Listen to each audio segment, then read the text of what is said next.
Hello everyone, welcome back to my channel. তোমরা সকলে কেমন আছো? আই হোপ তোমরা সকলে ভালো আছো। তো আজকের ভিডিওটা করার একটি উদ্দেশ্য, তোমাদের একটা জিনিস জানাবো, সেটা হচ্ছে 11 তারিখ থেকে হচ্ছে আমার পরীক্ষা, অর্থাৎ বুধবার থেকে হচ্ছে আমার, আর ভিডিওটা দিব হচ্ছে কালকে অর্থাৎ বুধবার। তো তোমরা ভেবে নিতে পারো আজকে আমার একটা পরীক্ষা, তো এরকম আমার 11 তারিখ পর্যন্ত পরীক্ষা থাকবে।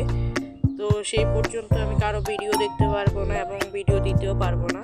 তো সেই পর্যন্ত তোমরা সকলে আমার পাশেই থেকো। পরীক্ষা শেষ হলে 11 তারিখের পর থেকে আবার তোমাদের মাঝে ব্যাক করব। সেই পর্যন্ত আমাকে কেউ ভুলে যেও না, এটাই আমার অনুরোধ।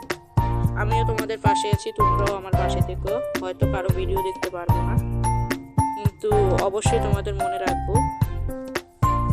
আর তোমরা আমার জন্য দোয়া বা আশীর্বাদ যাই বলো না কেন করে দিও, যেন আমি এই পরীক্ষায় ভালো রেজাল্ট করতে পারি। তো আজকের মতো এখান থেকে বিদায় নিচ্ছি, বাই।